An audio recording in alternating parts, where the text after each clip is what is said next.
If you do show up out here at this facility, there's a QR code on the sign as you're waiting in line. If you have not registered, you can use your cell phone. You can scan that code and register while you're here in line before you go get tested. Again, this site open until 7 o'clock. We want to go out to Courtney Francisco, though, who is live right now at another testing facility and site in Fort Mitchell. Courtney, it's been a pretty busy day out there for you.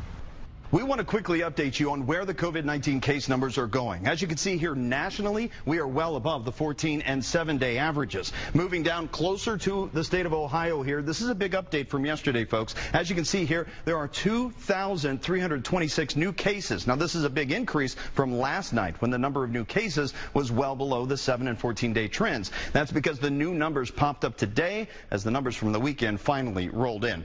Let's go over to the Commonwealth now, and you can see here the number of new cases there. More than 2,400 new cases. In fact, 202 of those just in northern Kentucky itself. Let's slide over to Indiana. The overall trend isn't nearly as steep, but it's still climbing just shy of the 2,200 mark here. Those are newly reported cases just today. Now, that index includes everything. We're talking gas to groceries to even health care and rent. I'm here at the Country Fresh Farm Market. I'm surrounded by fruits and vegetables here. And when you look down the line, you have everything from California potatoes. Of course, you have Idaho potatoes, right? You have onions coming out of Utah. But one thing they've been able to do here is kind of concentrate on local still. For the instance, tomatoes, number of brands of tomatoes and varieties of tomatoes here from Ohio. If I come over here, you can see apples. This whole line, except for one, all come from Ohio growers. Tonight, families across the tri-state are navigating the virus while preparing for travel, of course, for the holiday gatherings. Let's get straight to WCPO 9 News reporter Courtney Francisco, live downtown in Cincinnati with everything you need to know before you hit the road. Courtney? 9 News. All right, Courtney, thank you. Meanwhile, in Claremont County, some holiday plans are already changing. Today, health officials reported the second most new COVID cases per 100,000 people in our region.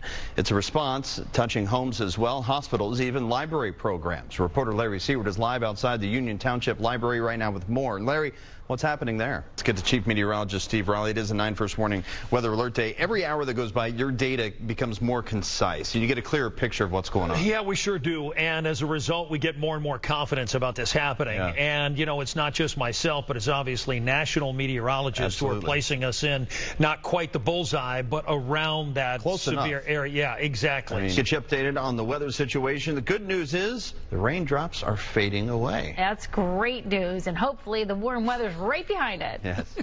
Raindrops are fading. I really thought you were going to break into it there for a second. I leave the singing to you. I know you're. That's a bad idea, and we both know it. Yeah. 5 people killed and at least 48 others injured when 39-year-old Daryl Brooks plowed his car into the Waukesha parade. And right now, 6 of the 18 children taken to the hospital still in critical condition. Part of the mayhem was captured on the city's live stream of the parade and various cell phone cameras. One video shows a child dancing in the street as the SUV speeds by just a few feet behind her. Other videos show the frantic efforts to get help for those struck by the vehicle. Also breaking tonight, a crash on I-75 South near the Richwood exit brings traffic to a halt just before 9:30. 2 people were injured, one person taken to UC Medical Center by helicopter, the other by ambulance.